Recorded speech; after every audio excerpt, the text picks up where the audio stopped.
every day. It's a getting closer, going faster than a roller coaster. Love like yours will surely come my way.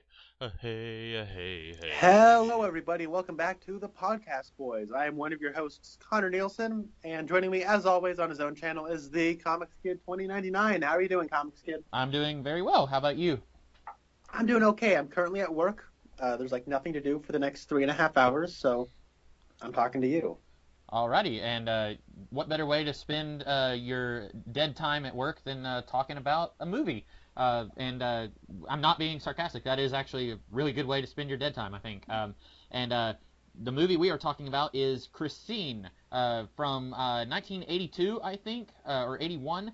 And 83. 83. Okay, I was just a little bit off. And it is based on a Stephen King novel and directed by John Carpenter. The Twin Peaks connection, we always try to find something with a Twin Peaks connection, is Harry Dean Stanton, who plays the detective Rudolph Junkins, according to Internet Movie Database. And the plot of this movie is there is a 1950-something Plymouth Fury called Christine, and it is evil. It has some kind of malevolent sentience to it, and it is found in. I think the movie is set in the 70s, even though it came out in the early 80s. But it is found by this kind of schlubby nerd guy named Arnie, and he starts to fix it up, and then the car begins to possess him and make him a little bit more malevolent also. And then the car starts hunting down people who have done him wrong, and there's this one particular group of psychopaths at the school who destroyed the car, and then the car starts hunting them down, and then it's up to Arnie's buddy and his ex-girlfriend to destroy the car and try to save Arnie. And I guess that's the best way to describe the movie. Connor, this was your choice. What did you think of this movie? Oh, and I should point out, neither one of us have seen this before. This was Correct, Mundo. I think this was the first time for that on this channel where, other than like Twin Peaks season 3, where we were both going into this more or less cold. So Connor, what did you think of this movie? All right, so before I'm going to tell you what I thought of it, I'm going to tell you the conditions under which I watched this. Okay. This last week, me and my twin brother Spencer, we shot a short film, and we had none other than Jackson Rasco drive up to Portland to shoot it with us. Oh, and he's a big fan of this movie. He really likes this movie. He has a very long love of this movie, and I'd never seen it. And his last night up here, he was like, "We're like, oh, we're done shooting. Why don't we watch a movie?" And we were like, "Okay." And the thought was, he's doing something for Geeky Gentleman over on Sid Part 2's channel, where he's trying to watch as many Kubrick films as he can. I'm like, all right, well, I got Doctor Strangelove, or we can watch Christine. He went, well, let's watch Christine. I love that. So we watched it, and that's how I watched this movie, and it was really kind of cool. I like this movie. I think that if I had to give like a brief description pitch to somebody, this is a 1980s film adaptation of a Stephen King novel directed by John Carpenter about a haunted car.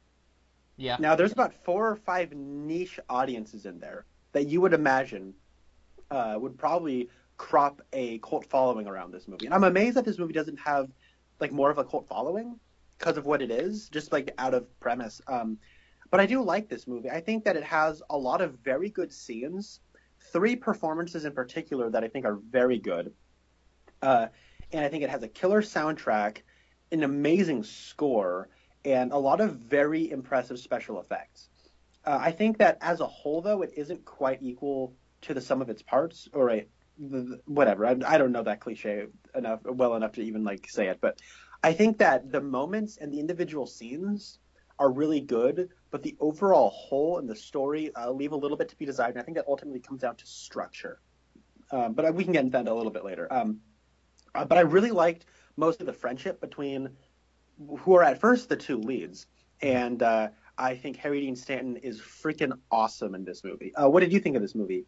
So I think I agree with everything you said, but this is going to be one of those situations where I am going to sound a lot more harsh regarding this movie because you watched it with someone who loves it. And I think anytime you watch something with somebody who is a huge fan of it, you can't help but catch a little bit of that. It's contagious. I watched Alien Covenant, and I didn't really like it, but then I talked to you and Rasco, and you both liked it a lot more than I did, and you helped me iron out some of the problems that I had with it. So by the time we were done talking about it, I said to myself, that movie wasn't as bad as I thought it was at first. And so whenever I watch it again, I will have fewer problems with it because you guys explained to me that the problems I had weren't really problems. And there may be some things about that movie that I still, don't like, but it's one of those things where if you watch a movie by yourself, you may not like it, but if you watch it with someone who's a huge fan, you will like it more. I watched this movie by myself. I will agree with some of what you said. I didn't like the movie overall. There are things about it I did like, though. You mentioned the score. I guess there's a difference between soundtrack and score. Soundtrack is like actual songs with words, and score is just instrumental, as far as I know. That's the score sounds a lot like the score from Escape from New York. So if you like the score here, you will probably like the score from Escape from New York, which is also a John Carpenter movie and also has Harry Dean Stanton in it. I watch it every Christmas Eve. I don't know why. It's just something I do. But I watching this a few times, I was thinking that sounds so familiar, and I was like, okay, it's Escape from New York score. Just quickly to that point before you move on, John Carpenter did the score for this movie. Okay. And he does it on his little synthesizer, and I imagine he probably did the score for Escape from New York. I have not seen Escape from New York, but I have seen Halloween, and it also sounds a lot like the Halloween score, and that Halloween score was also composed by John Carpenter. Okay. He probably. I mean, he's a talented musician. I wouldn't be able to make music like that. I don't know how he does it, and you could say, well, it all sounds the same, but if it's good, if it's not broke, don't fix it, I guess is what I'm saying. But the soundtrack, I had a minor nitpick. This is going to sound so nitpicky, but I don't like that the theme song of the movie is "Bad to the Bone" by George Thorogood, I think. That song came out in the 80s, and this movie starts in the 50s and is set in the 70s. That song does not belong here. And I'm sure people could make a case for, it's a diegetic song. It doesn't actually exist in the movie. It's just there for us. But so much of this movie's DNA is the 1950s subculture. The car itself is from the 50s, and I think it would have been so much better if you started when we're seeing Christine being born in the car factory, if it was a song from the 50s, and then every time Christine is about to kill somebody, we're hearing music from the 50s, and at one point when spoilers for the end of the movie, but when they've destroyed Christine in the junkyard, and then they're hearing music from the 50s, and it's just some guy walking by on a radio, and a girl says, "I hate rock and roll." That's music from the 50s again. And then we end the movie with "Bad to the Bone," which, I don't know, I think there's something from the 50s we could have chosen that would have worked better. That's actually a very good point. I just looked it up. That song was recorded in 1981 and released in 1982. This film was released in 1983. Yeah, the film takes place in 1979, I want to say. So, right before the 80s actually get started. That's actually a really good point. I wouldn't have picked up on that, but that is a good point. And all the other music that Christine plays is period specific, though. That's kind of interesting. Yeah, and I like that. Now, I'm not a huge fan of music from the 50s. Generally, the music I like starts in the 70s. There's a few here and there from the 60s I like, but for the most part, the music I like is quite a bit newer than everything that was played in this movie. But I do like the idea that Christine plays music only from that time period. I think that's a neat idea. I don't know if that's from the book or if it's original to the movie. I haven't read the book, so. Well, one thing to note about this film is it started production before the book was actually published. Oh, okay. I think I read that. I was looking at the trivia on Internet Movie Database, and I think I may have seen that there. And it's kind of interesting because there's a few differences. One of the key differences is that in the book, the car is possessed by the ghost or the soul of the previous owner. So let's talk about that a little bit, because in the movie, in the context of the movie, I did not understand why Christine is an evil car. We see it it hasn't even been driven yet, and this guy opens the hood and is looking under the hood, and then the hood comes down and crushes his hand. And as near as I can tell, the guy didn't do anything to hurt Christine. And then we see this guy get in the car and he's smoking a cigar, and some of the ashes get out on the seat, and then he dies of carbon monoxide poisoning. And I mean, I guess Christine is, saying hey, don't drop ashes on me. But I don't. It's one of those things where I don't understand why it kills some of the people that it kills, and also I don't understand just the origin of this car. And I guess that's one of those things where you don't have to have the origin. Like, it's one of those things you don't have to explain why the car is sentient and malevolent. But then this car is essentially a character in the movie. I would like to know why it crushed that guy's hand or something like that. That's a good point. But I mean, so I get what you're saying, and I do. Yeah, I see where you're coming from when you're saying why would it do those things like to that guy who's just in the hood. But I do like that we don't know what's going on with the car exactly. In the trailer, they say that it's possessed by Satan. They're like, body by Plymouth, soul by Satan. That's funny. It's good. It's wonderful. She will have you, body and soul. Body by Plymouth, soul by Satan. It's great. But yeah, no, I see where you're coming from. And I guess I should point out that like I do like this movie, but I'd probably overall give this movie like a 6. Okay. Maybe a 6.5. That sounds pretty close to what I would give it. Because I didn't despise the movie. It's not like I just like vividly hated it, but there was a lot about it where I was just like, okay, I don't really like that. That's something that doesn't work for me. It does some things that in any movie, if any movie did those things, I'd be like, no, I don't really like that. But I didn't feel super strongly in the negative, if that makes sense. Mm-hmm. What were the performances that you really liked? So we can get into the characters specifically a little bit later, but the guy who plays Arnie is actually really good. Mm-hmm. Where him being like the jockey nerd, it's a little put on, but once he kind of becomes like a little like addicted to Christine, that's where his performance really starts to shine. And that scene where he's driving down the highway with his football player friend and they're drinking and he's like acting crazy. Yeah, that's a really good scene. Yeah, he does a good job of, well, like you said, when he's playing just the kind of goofball nerd, it's a little over the top, but when later in the movie, like, he is doing a good job of progressing towards, like, more and more, almost evil by the end of the movie. Mm-hmm. I do think he does a good job playing that. And his friend, like, I legitimately loved the friend character. He was actually my favorite character in the movie. Probably mine, the too. football player. I really liked him because I thought, have you ever seen The Sixth Sense? No, I don't think so. Oh, there's a part in The Sixth Sense where the main kid is being walked to school by a friend, and the mom says goodbye, and the second they're out of the way of the mom's vision, the kid who's walking Haley Joel Osment to school is like, all right, Buster, I'm gonna beat you up now, and no one likes him, and it's one of those, and I thought there was gonna be a similar thing going on here, but there's not. There's maybe a little bit of an element of where, if some people are teasing Arnie, he's not gonna necessarily step in. He maybe wants Arnie to step up for himself, but if people are gonna like beat him up, then he's gonna interfere.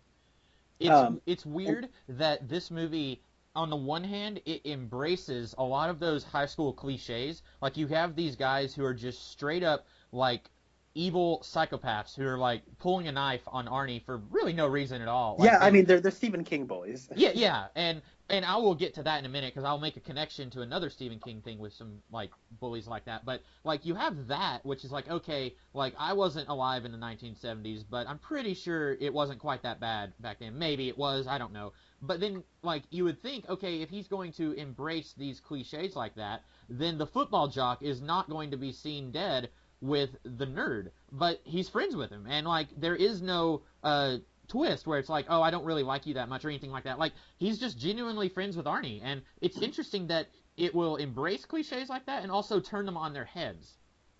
And I think it ultimately works. I actually like the high school stuff is my favorite part about this movie. Okay, cool. I think it gets what I really like about John Carpenter's style. This movie looks lower budget, but that's not to say it feels cheap. Mm-hmm. Have you seen Halloween? You said you didn't, right? I have not seen John Carpenter's Halloween. I saw the Rob Zombie remake, and I saw one of the later ones, not the first. Wait. Oh man, was it Halloween or was it one of the others? Oh, Friday the 13th. Last Halloween, I saw one of the slasher movies, and now I'm not even sure if it was a Halloween movie. It might have been, but I have not seen the first John Carpenter Halloween movie. Okay, that movie is also very low budget. Not dissimilar in style to this film. This film definitely has a higher budget, without a doubt, but that movie has a lot of scenes of the girls walking down a sidewalk, and it's handheld cameras of just tracking them as from the front, from the back. just a lot of long takes of people just walking around. And there are a lot of long takes in this. Now, these ones aren't handheld. They're on a Steadicam or something that's really neat. But it still has that similar, like, feet on the ground, not a very big budget movie. Like this, like there's a difference between something like this and The Shining, where The Shining feels like this big, extravagant, epic film almost, except it's taking place in close quarters.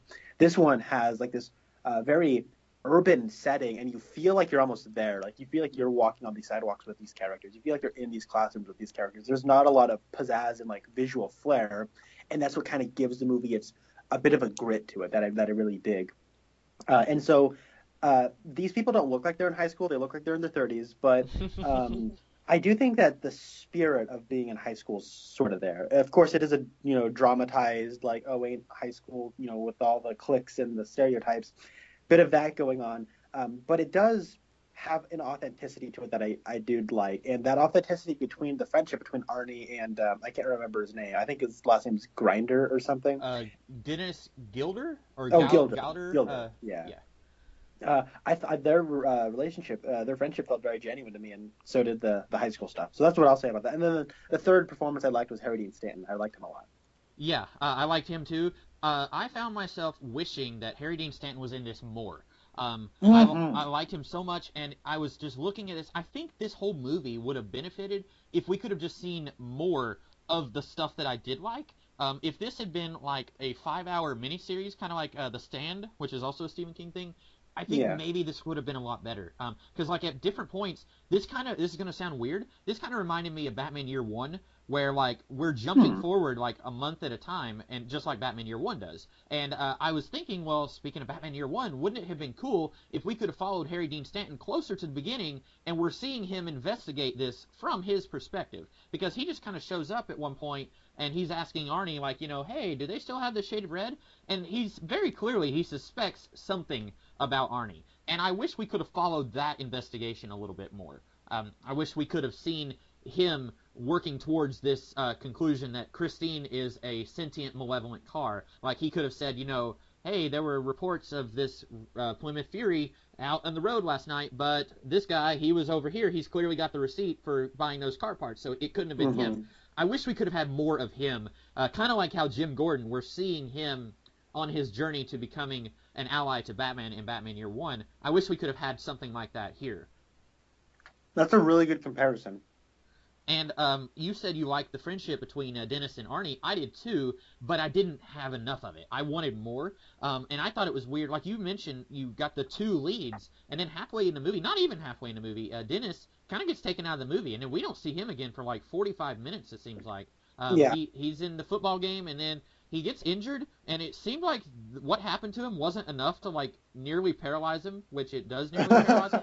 Like it seems like he just gets tackled to the ground, and I don't play football, but like I was thinking like, come on, just walk that off. And they're like, if it had been 1 inch closer, he would have paralyzed me for life. And I was just like, really? But I guess he's just a lightweight, because he was talking about how his leg had been injured like earlier in the before the movie started. But after he gets injured, we don't see him anymore, and then we're kind of following Arnie. But I hesitate to call Arnie our protagonist because he's slowly becoming evil. So it's a really weird, like, I bet it works better in the book, because with a book, you could have a book be 800 pages if you want, and it probably was 800 pages for Stephen King. But like with a movie, it's pretty much got to be a 2-hour thing. Like, you don't have much more room for that. I know you like, you have liked it before where, like, a movie will stop with an intermission, like The Hateful Eight, you said did that. But most of the time, movies don't do that. They stick around the 2-hour mark or a little less. And I think this was not even 2 hours, was it? This was like, it wasn't. This is 1 hour and 49 minutes. Okay, so almost 2 hours. And I think if it had been a little longer, if we could have played with these elements a little more, I would have loved to have seen more of the friendship between these two characters. And then when Arnie starts to devolve into a more sinister character, then we would have felt more for that friendship dissolving. And like when Arnie, just out of nowhere, he's dating the new girl who came to school at the beginning of the movie. Like, I thought and again, like, this is me bringing my preconceptions about high school stereotypes into this movie, but it's like the hot girl that every guy in the school likes is with the nerd that nobody in the school likes. Like, I wanted to see how that happened. Like, is Christine, like, giving him the confidence to go after her? Or, like, did she feel sorry for him? Obviously not. So we see that she does seem to really like him. But, like, that was just something that kind of took me aback a little bit. But, yeah, I do wish we could have had more of this stuff. Also, Kelly Preston is in this movie and doesn't really do anything. Like, she has a crush on the Jock character, and a few times we see her, like, very, very obviously flirting with him, and then she just kind of vanishes, and we don't see her again. Who's Kelly Preston? In real life, she married John Travolta. Okay, yeah. She was the blonde girl that liked the football guy. Okay. And she, I want to say she was in something that I've seen, like The Wild Hogs, maybe. I'm gonna look her up now because. Okay. Well, you're getting into that the structural issues that I was talking about earlier. Mm-hmm. Old Dogs. I think. Sorry. It was Old Dogs with John Travolta. She was in that. I knew it was something I'd seen. Sorry. Structure. Sorry, you were talking about structure. Yeah. So, I think like the biggest like legitimate problem here, and I think it's like this movie only really has like one big problem, and it's a really big problem. I think if you fixed this structural issue, then this movie would have been like an 8. But as is, what we get is something of a dual protagonist, and with Dennis and Arnie. Mm-hmm. It almost like starts to favor Dennis a little bit, right? Like, I feel like we're spending more time with him. We're getting to know him a little bit more. Like, it even like opens up in the movie proper with him rolling up, and we kind of get Arnie's relationship with his mother from his perspective. Mm-hmm. Yeah. And then he gets taken out, and then he's just sort of gone. And because so much of that first act were with Dennis, we don't see a lot of what's his name, Arnie's transformation, as you were saying. We don't see him, meeting with Lee. We don't even really get to see him like working on Christine a whole lot. You haven't seen Breaking Bad, but it would be sort of like, wait, have you seen Breaking Bad? Just the first episode. Oh, okay. Sorry. Well, it would be like if Hank was the main character, right? If Walter White's kind of obnoxious cop brother-in-law was the main character, and then all of a sudden, that thing that happens to him, I can't remember if it's in season 2 or season 3, where he kind of has to be out of the picture for a little bit, happens, and then now we're going to focus on Walter White now that he's like gone under the Heisenberg persona. It'd be like that. And I think that as a book, I think you were saying this earlier, as a book, this would probably work better. You could, jump to Arnie driving in Christine and have a whole inner monologue about how much work he put into the paint, how much work he put into this, how much work he put into that. And you can get all of that out in just a description of him driving Christine. In a movie, all that you can really do is either show that and change up the structure significantly, or you just have him driving Christine, and that's it. Yeah. So with that all, kind of going on, there is that distance between us and Arnie from the get-go. And I think this distance is intentional because we almost have like this outsider's perspective on him kind of falling under the influence of really a vice, right? Mm-hmm. That's what Christine almost becomes, like an analogy for a vice. Although it isn't like a one-to-one analogy. I mean, there definitely is room for car. Yeah. They do definitely make it a car thing. So I thought that was a lot of fun, too, in the ways they incorporated the car theme into his addiction. But then at the end, he's so far gone that it's very difficult for me to care about his fall to the dark side, if you will, because I didn't really know him a whole lot. And it's hard for me to really sympathize with his friend and his ex-girlfriend because I barely know her, and he's been out of the game for so long. It's like, I kind of remember you from about an hour and 15 minutes ago. Yep. But it's like a thing of, this is what I'm talking about. I like all these individual scenes, but as a whole, they don't really come together to make a very pretty picture. You just said something that I was going to say almost word for word.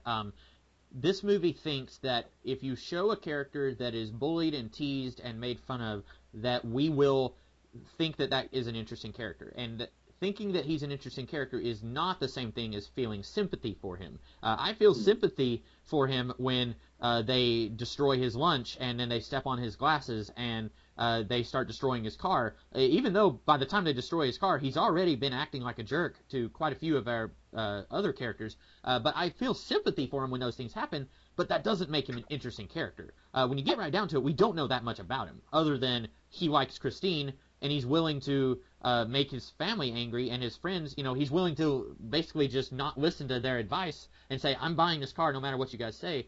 That's really all we know about him, is that he likes this car.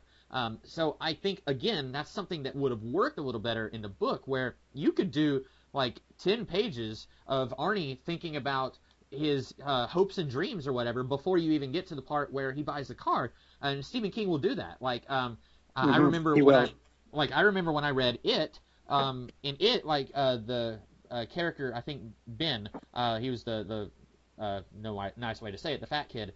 Like, he would be thinking about how he was a big fan of the musical group The Penguins or something like that, also set in the 50s, or that part of the book was.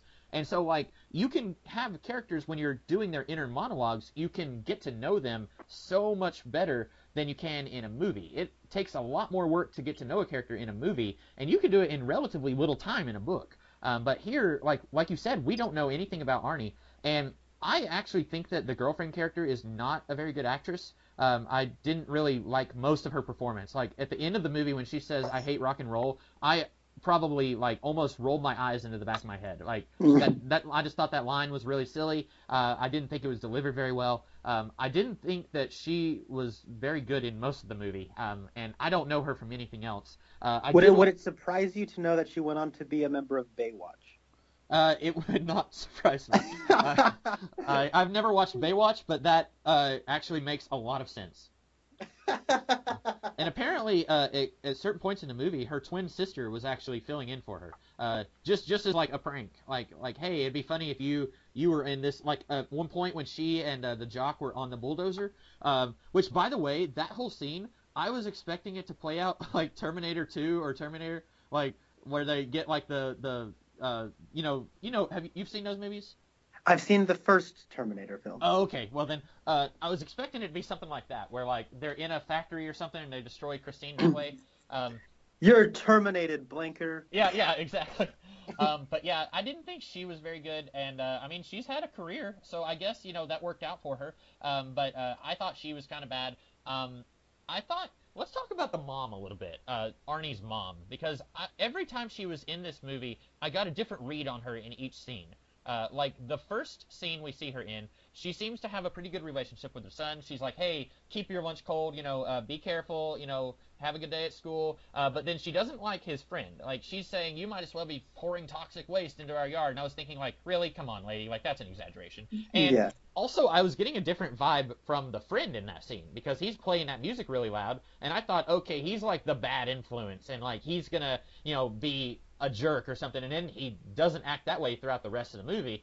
And then, like, the next time we see the mom, she's like, it's one of those things where I can kind of see where she and her husband are coming from when they're yelling at Arnie for buying the car, but also I'm totally on Arnie's side, because he says, like, every time there's a family decision to make, I always get outvoted. And I can see, even though we haven't seen much of this family dynamic in this movie, I believe him when he says that. He's really selling that scene, and I totally buy when he says, like, his parents are control freaks who don't let him do anything, and, like, they more or less, like, micromanage every aspect of his school life, and he wants just this one thing, and they're just, like, not really being very nice about it. And I'm like, okay, at this point, I'm not on their side. But then later in the movie, she's, like, friends with his friend, and she's like, what's going on with him? You're his best friend. And I'm thinking, like, when did you become okay with his friend? Like, that's weird. But what did you think of them? Like, did you think it was inconsistent, or did you think it was just, like, different aspects of a fully, more or less fleshed out character? I guess this was something that I liked more than you, because a lot of those early stuff feel like it's from the perspective of Arnie, because they are overbearing. I think even in that opening scene, there's a little bit there's an error of her being overbearing, and she's willing to say, okay, just don't worry about it, just get in the car and go. And she's also has to be overbearing, where she's like, hey, don't you dare do that with that car. You might as well be pouring toxic waste and all that sort of stuff. And she's very overbearing and demanding, and some of her requests and demands are somewhat contradictory to one another, and that kind of adds to the frustration and the anxiety and that social disconnect that Arnie feels on a day-to-day basis. And I guess I was understanding Arnie's frustrations I'll say I really like the first act of this film a lot. I think it really works very well. Because I really understand where he's coming from, and then so he buys that car. So he buys Christine from the old man from Home Alone, and then he even has that line. I guess it's I finally have something in my life that's uglier than I am, and there's a little bit of a rebellion there, and I understand where he's coming from. I get it, and later there's a thing of I don't know. Maybe she doesn't necessarily like him, the friend character, but later it's one of those things where it's like I don't know how else to get to him, and I do love my son. I do worry for him, and you're his friend, and while we might not be on the same page all the time, can I trust you to try to talk to him? You know what I mean? We're both worrying for his sake. We can put our differences aside, sort of situation. Yeah. And at the same time, these characters do grow. At the beginning, they're all like, you're not going to have a car. That's the end of it. And then later, they're like, no, we're willing to buy you a different car. Like they Arnie has kind of broken out and has kind of grown in spite of them. And they acknowledge that growth and they kind of adapt to that growth. So they're willing to buy him a different car. And I think also I think the mom especially, she felt guilty because he said, it's your fault. You wouldn't let me keep it here. And he's got a point. Like, I'm not sure if the bullies would have done what they did if the car was there at their house. And she really didn't, especially once he got it fixed up, she didn't have a good reason to tell him not to keep it there. Like, he said that the mom wouldn't let him keep it there because it crowded the driveway. And, like, really at that point, she's just being a control freak. And I think she realized, yeah, this is kind of my fault. Like, this wouldn't have happened if I had just let him keep the car here. So at that point, like, even though Arnie is especially being a jerk there, like, I was starting to see, like, okay, they're starting to come around. Like, it's weird. Like, every other scene, it seemed like I was on the parent's side, and then every other scene, I was like, no, I'm not. Yeah, and there's that. I'm trying to think of something else. There's a thing of characters like actually do grow and change in this movie, and like Arnie. And I was talking about this with Rasco after we watched the movie, where it's like, if his character arc ended halfway. Like, if the movie ends halfway through Arnie's character arc in this movie, it's a happy ending, right? He was able to get out from under his parents' clutches, and he's able to have a bit of an independence about himself. He and you're able to see his growth through him fixing his car, and he gets the hot chick from school that everybody wants, and it's all smooth sailing. But then there's the whole addiction element comes into play. And what I like is that one thing from this is more from like a thematic literary standpoint. I like that the car doesn't rebuild itself until he builds it up to what it is. That was something I was curious about because like when we see it, it is a piece of junk. And then after he's built it up, it has regenerative powers. And I was kind of curious why it wouldn't fix itself, back in the 70s or the 60s whenever it was starting to junk up.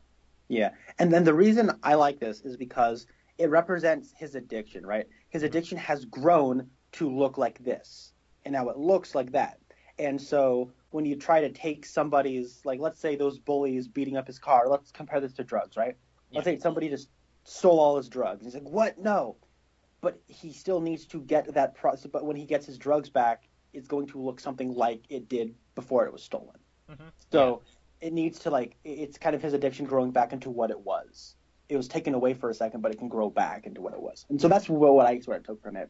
And there's an element of, like, a shame on you to the fantasies of unpopular kids here. I think it's a bit of a Stephen King reflecting on maybe the fantasies he had when he was younger, because I don't think it takes a psychiatrist to understand that Stephen King was probably bullied as a kid, because if you just look at any of his works, there's like the bullying is like almost a cartoon. It's absurd. Yeah. But I'm thinking of It. I haven't seen the new It movie. I was going to mention, if you're okay, I'm going to mention this real quick before I forget it. So in this movie, the bad guys, this is something that kind of bothered me, and you may or may not agree, but you've got the three bad guys, and two of them, between the two of them, they may have 3 IQ points between the two of them. And like, there are 2 different moments in this movie where their dialogue is just so laughably like, really, that's what you went with. And I'm not sure if they went that way because they wanted us to make sure that we knew that they're idiots, or if they just threw that dialogue in there and it was like, yeah, that's good enough. At one point, there's one of them is trying to stop the jock character from defending Arnie, and he like grabs him in the groin, and then he throws him on the ground, and he says like, "Did you like that, blank?"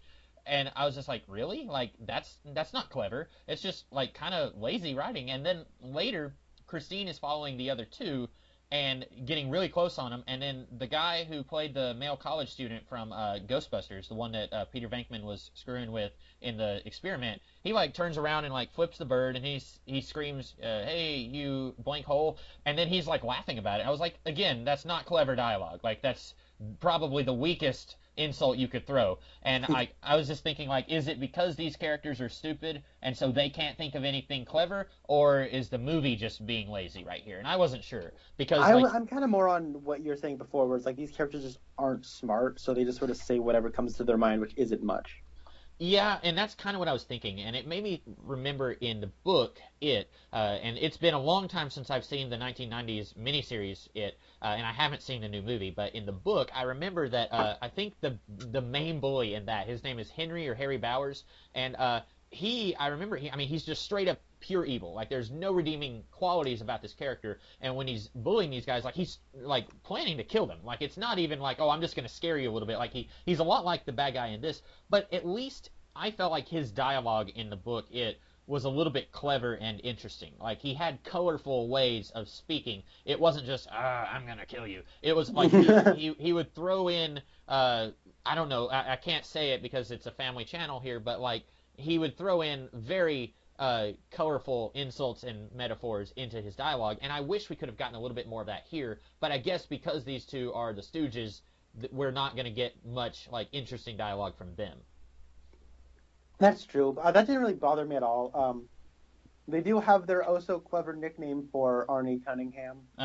Yeah, and that's another one we can't. And by the way, did you recognize? Because you saw the Ghost. You unlike like I grew up watching the Ghostbusters movies, and then you watched all of them just last year, right?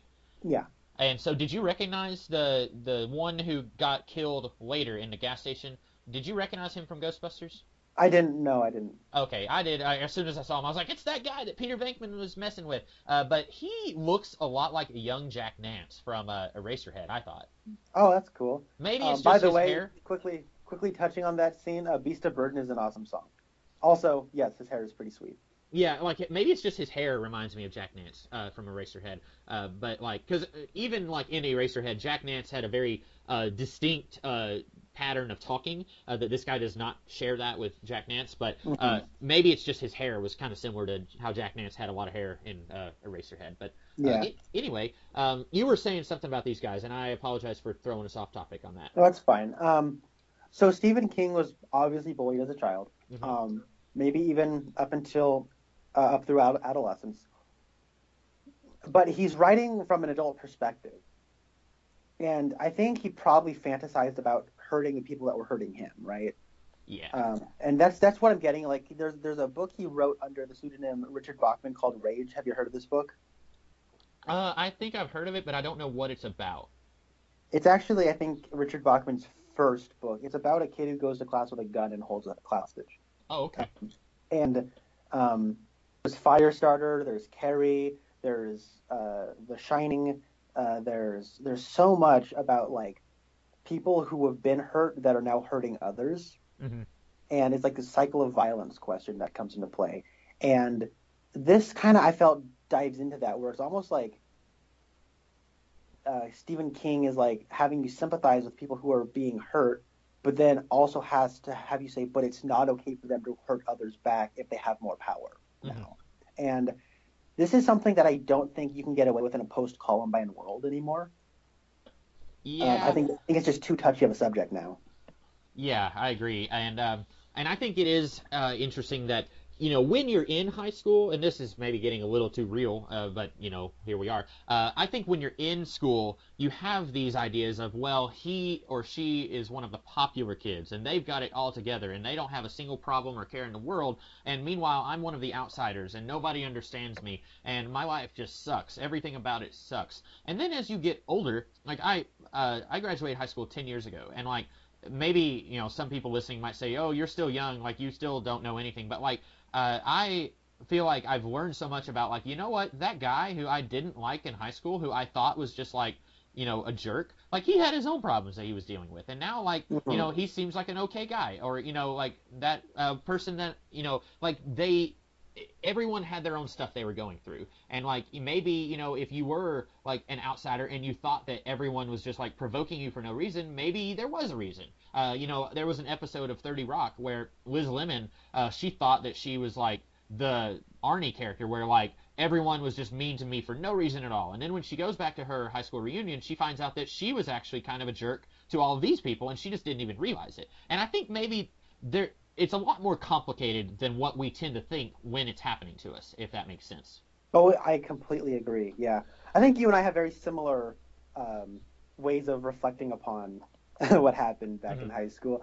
Because I had a similar thing of like, I wasn't bullied in middle school and high school. I was bullied in elementary school, but that kind of grew out. I got out of that when I was in middle school and high school. Um, I didn't not have friends, but I didn't really. I had acquaintances. I didn't really have friends. Mm-hmm. But at the same time, nobody really bothered me. And I mean, I was a pretty easy target. I had really long hair. I was really short, and I was really skinny. Like I Mm-hmm. was an easy target. But I was just, I guess, I was quiet and I mostly kept to myself. And I was just, when I did act, I was generally nice to people. So people, I guess, knew who I was mostly because I was a twin, and that was a novel thing. Right. But that was just a weird thing. But I still had that sense of like no one wants me around, and there's like this weird. I had this weird like anger and frustration about the way others perceived him. Like, and then now that I'm older, I'm like, Connor from I don't know 7 years ago, you're so stupid. Mm-hmm. uh, you're not that great and important of a guy. You know what I mean? If no Mm-hmm. one wants to hang out with you, then they don't want to hang out with you, and it's probably not their fault either. But anyways, getting back to Christine, I do think there's that element of like cycle of violence going on, and also the lead bully, he looked a lot like John Travolta. Yeah, a lot more, and I noticed, and this is probably like something I should have noticed like 15 years ago, but like whenever you want to make a character look really buff, just give him a shirt that's like 4 sizes too small, and it makes him look so much more ripped. But really, it's just he's wearing a small shirt. Like if they gave him a normal shirt to wear, he wouldn't have looked nearly as like massive as he did. But That's yeah, funny. and I thought it was weird. At one point, didn't they say that character got suspended from school, like, or expelled, or? I don't think so. I mean, I I didn't hear that. It was after the scene where the teacher told him to empty his pocket, and then he gets out the knife, and then he threatens them, and then he leaves. And then I thought the jock it was on their way home, and he said something like, he got suspended, and the other two got something less severe. But then we see him at the football game, and I thought, well, Hmm. hang on a second. If he was suspended, he shouldn't be allowed here either. But that was Rooting for the opposite team, I might I add. did think that was funny. I thought that Yeah. was really funny. But yeah. I was gonna ask. Oh, when these guys all got killed, spoilers. Christine, or the car, kills them. At least the first one, I was kind of like, yeah, like it's like a slasher movie in that Hmm. when you get to see the slasher killing his victims, you're kind of like that's what you're there for. Like whenever I watch the. Which ones are the ones where the guy it's on the lake and it's a campground and he wears the hockey mask? I'm sorry, they all blur together for me. Like, That's Friday the 13th. okay, so I watched like the first 4 Friday the 13th movies, 3 or 4. Oh wow, you're I- a better man than I am. I couldn't get through like the second one. Okay, this was back like when they were all on Netflix, like, and I was gonna watch all of them and I just never did. But watching those, I remember like basically, especially there was one of them where I was like, the only reason I'm here is to see this guy kill people, and you guys are really holding out on me. Like the second kill was like an hour into the movie, and by the time you get to there, it's like, yeah, like you're fist bumping and you're like, yeah, that was really cool and creative, and it's kind of like that here, where especially the first kill where the car like squeezes into that alley to like Yeah. run over the guy, and I'm just like, oh yeah, like. I was just, especially when the guy was like, you're not mad, are you, Cunningham? And I was like, what do you think, guy? Like, come on. Like, after what you guys did to his car, do you think he's mad? Yeah.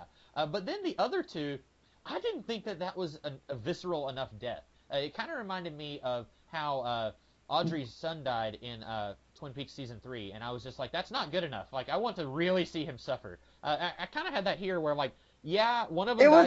It was a gas station explosion. That's it was true. Awesome. I don't know. Cool. It was too fast, I guess. I wanted to see him really suffer, and then the other guy got run over by a flaming car. So yeah, like I don't know. I wanted to really savor it, and I was just like, wait, that's it?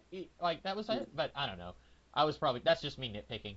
No, that's fine. I thought that was awesome. I loved it. I want to get into that special effect because it looked great. It looks like they blew up a real gas station. Yeah. I don't know if that's a miniature or what, but it looked great. Also, the fire looks really cool.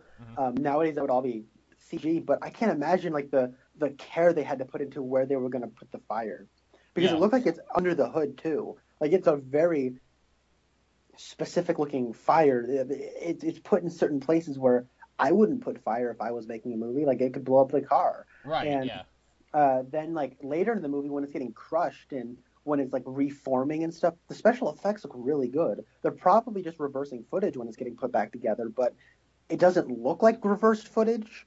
And even if it is reversal, I'm trying to think how exactly they crinkled the car in specific ways. I read about this. What they did, they had the body was made out of some kind of plastic, and then they it was crinkled, and then like I think they did something with like a vacuum suction thing to like or no, it was not crinkled. It was just normal plastic, and they did some kind of suction to like suck it in, and then they reversed the footage so that it looked like it was like being pushed back out and regenerating. And you're right, it looks great. And they said in Internet Movie Database that actually the plastic that they used looks more like metal than actual metal for the car. Which I was going to say, it looked like metal. Mm-hmm. And it does look good.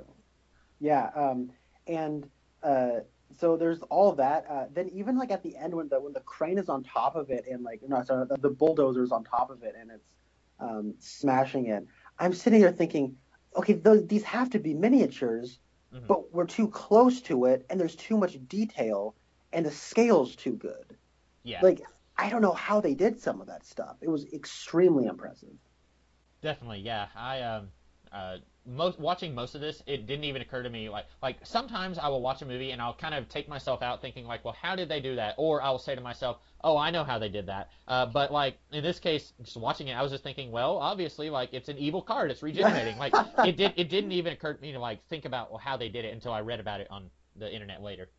Well, yeah, I mean, I wouldn't have thought about it either, but we had just gotten finished shooting a short film, and I was like, well, how did they do that? Uh-huh. So, no, that was just kind of a circumstantial thing. Also, the football player friend, mm-hmm. he doesn't quite look like him. He just barely doesn't look like Kevin Bacon. Apparently, Kevin Bacon was considered to play Arnie. Really? Yeah, and then later he was in...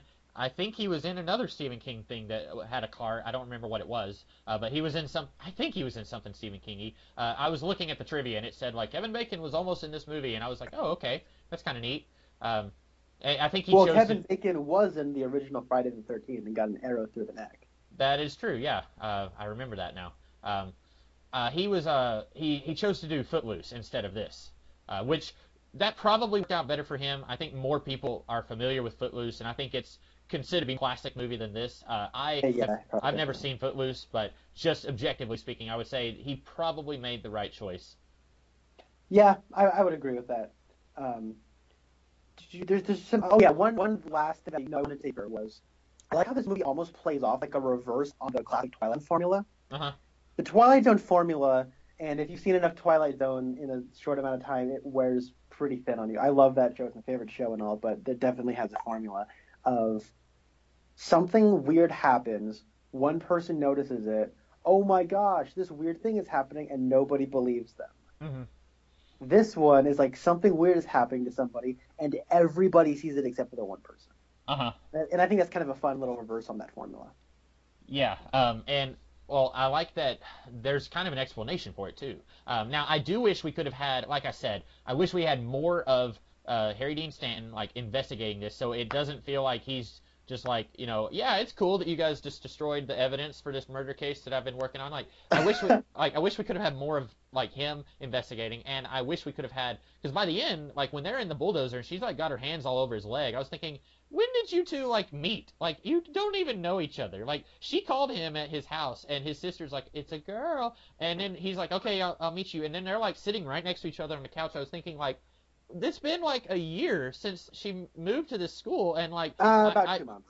Oh, okay. Yeah, because it was Christmas time, right? But like, I was thinking, like, have they even met each other, like, at all? Yeah, there was that whole scene where he's trying to ask her out. Oh yeah, and she kind of like was like, no, I have a date, and that's kind of like gave him the cold shoulder, sort of. So like, whenever she calls him and is like, I need to talk to you about Arnie, like, I don't know, I wish we could have had more of those two, because by the end, it almost feels like they're kind of beginning a romantic relationship themselves, and so I kind of wish we could have had more leading up to that.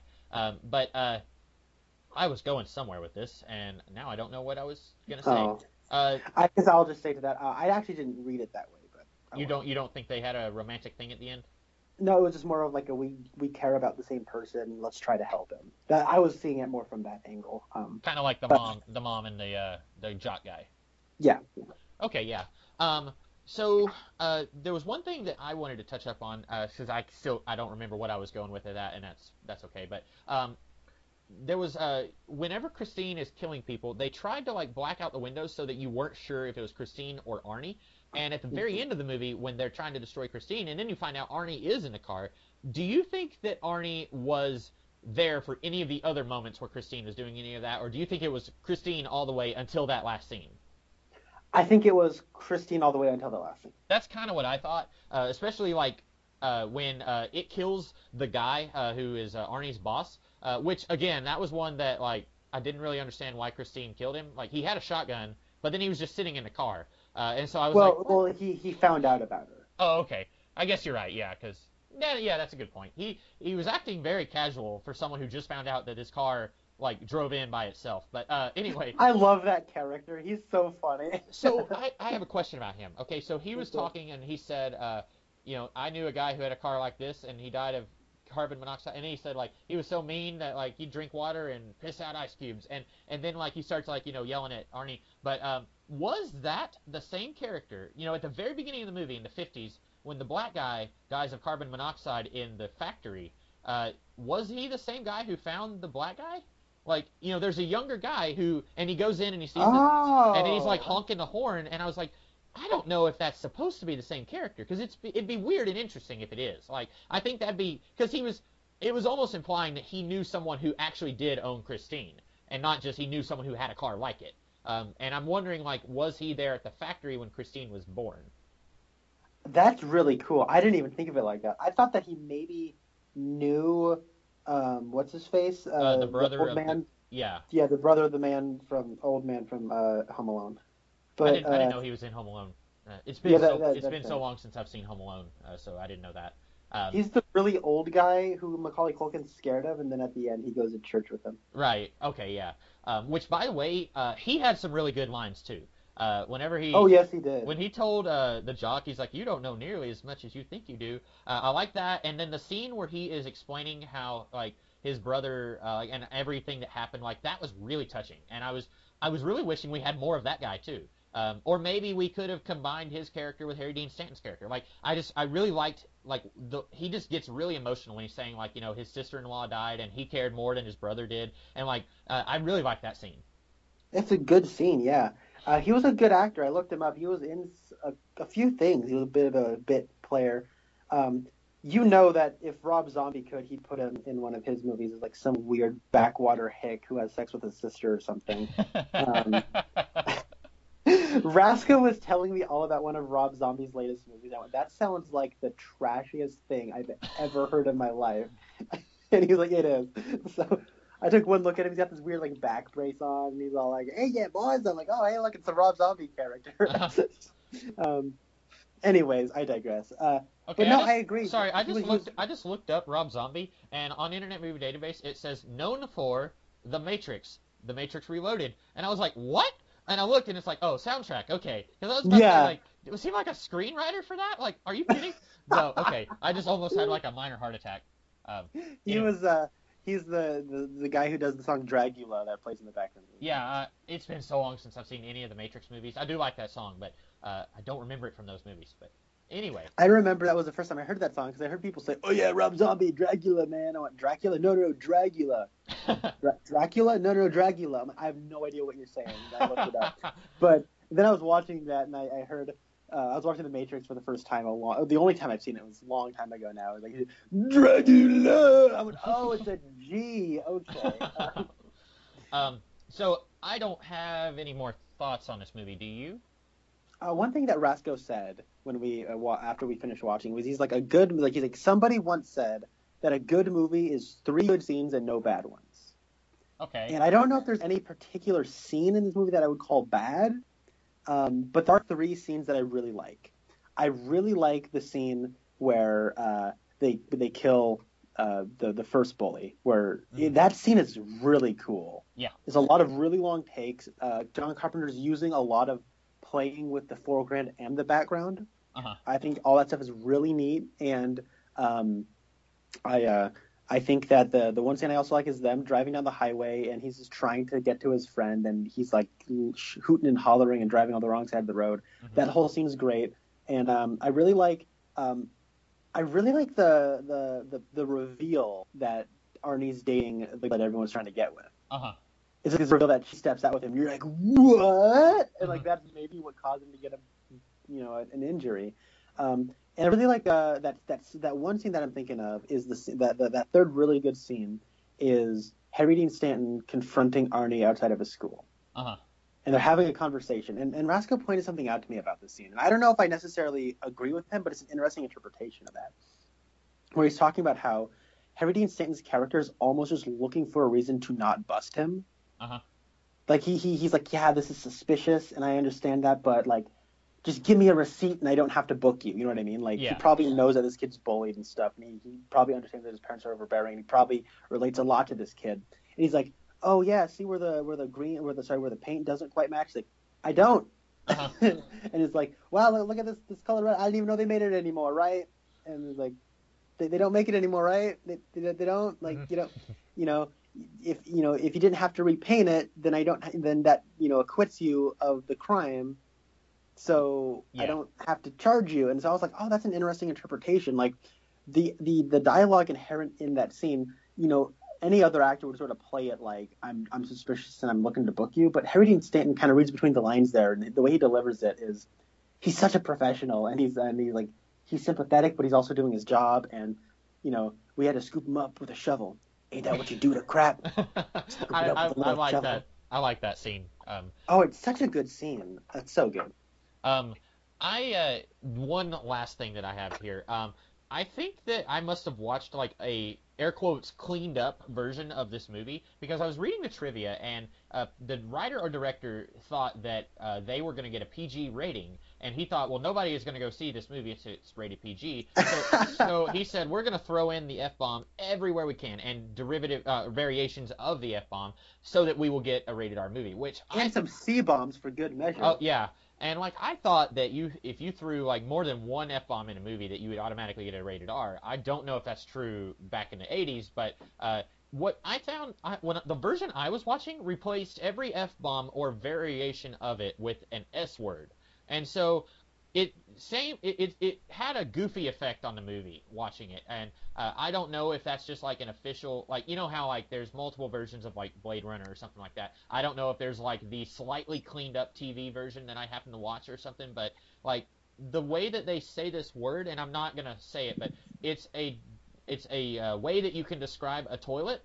And like they throw that around a lot, and I was just like, that's like, I don't think that people talk like that. I don't use profanity. I try not to use profanity. So like, that's something I don't think that people use that word in that way. Like, there are other. I think I would have been more okay with it if they had just either A, like use the F-bomb, because in my opinion it's not much worse than replacing it with an S word, and B, use variations instead of just the one particular S word that they use, which I thought was, and they used it a lot.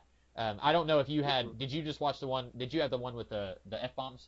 Well, I didn't even pay much attention to that. I was just more taken aback that they used the C word so many times. Like, Yeah. you don't hear it that often, even like today's standards. You know what I mean? Like, No. in like, you know that like me and Spencer went to go see the movie Mother last week, and they said it was one of those. Whoa, they said that. Like, I heard that third. Like, that was so wild. But hearing it in like the early '80s was one of those. Whoa, hold up. Mhm. How do they edit that for TV? Did they say Cummingham? I don't know. Like, Right. I don't know. It's just a weird thing. Also, maybe that's why this doesn't have like a cult following. Maybe kids just couldn't watch the TV edit of this movie because they just couldn't make one. I don't know. That could be, because it's hard to make a TV edit of something that is this filled to the brim with words like that. And the TV edit, in my opinion, isn't much more wholesome than the version that they were putting up. On that note, have you know what one of my favorite TV edits is? What? It's from the movie The Big Lebowski, and John Goodman shouts, "This is what happens when you find a stranger in the Alps." It doesn't take much imagination to know what that original line was. But Oh, and then man. also from Die Hard 2, Die Harder, Yippee-ki-yay, Mr. Falcon is also really That's great. I used that one in my Birdman review. Yes, you did. I was just thinking that. Yeah. That's funny. So, did you have any other thoughts on this movie? I do not know. Okay. I guess it's my turn to pick something next week, and I was gonna pick something that I'll probably do in a couple of weeks, but I'm gonna do a different thing. Since we just did a Stephen King thing, I am going to pick a movie called Silver Bullet. This is Ooh. based on Stephen King's short story called either Cycle of the Wolf or Cycle of the Werewolf, and it has Gary Busey and Corey Haim, a very young Corey Haim, and it's kind of long. I don't think it's a miniseries. I think it's just kind of a longer-ish movie. But I think that it's. I don't know if it was a TV movie or if it was a theatrical thing, but I watched it a couple months ago. I thought it was interesting. It's one of those that it's very interesting, but it also have quite a few problems with it. So it'll be interesting to talk about it, I think. Oh, sure. Oh, by the way, another loose Twin Peaks connection. I recently purchased the DVD of Lost Highway, which is a David Lynch film, Mm-hmm. and it's the one he did right after Fire Walk with Me, and he considers it to take place in the Twin Peaks universe, and Balthazar Getty is one of the actors in it. But I looked on the back and it said with Gary Busey, so that's kind of funny. Oh, okay. I didn't know that he had worked on anything with Lynch. That's just kind of funny though, like Gary Busey in a David Lynch movie. I wonder what that would be like. Yeah.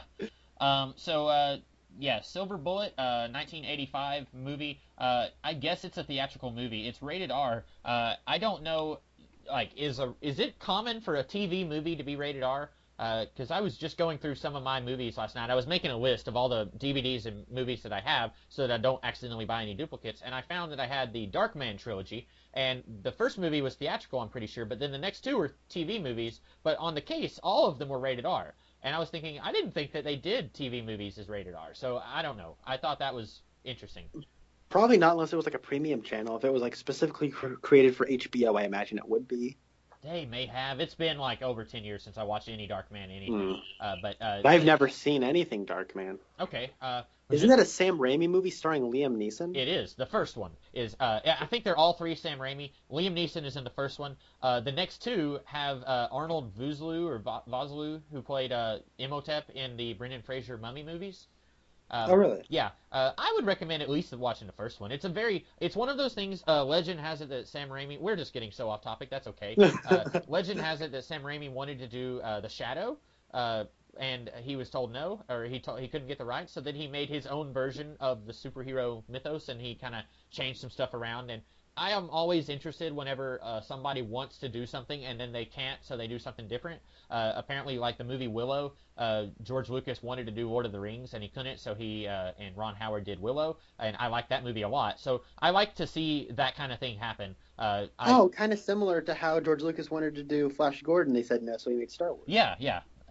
Very cool whenever that happens. It's weird that he would want to do something like Lord of the Rings after Star Wars, and they said no. That's so weird. Yeah, definitely. So, and I guess because the Tolkiens are very, very protective of their properties, the Tolkien descendants. So we will talk about Silver Bullet next time. And unless Connor has anything else, I am the Comics Kid 2099. And I'm Connor Nielsen. And we will see It's you guys getting later. closer, going fast. faster than a roller coaster. Love like yours will surely come my way. A hey, hey.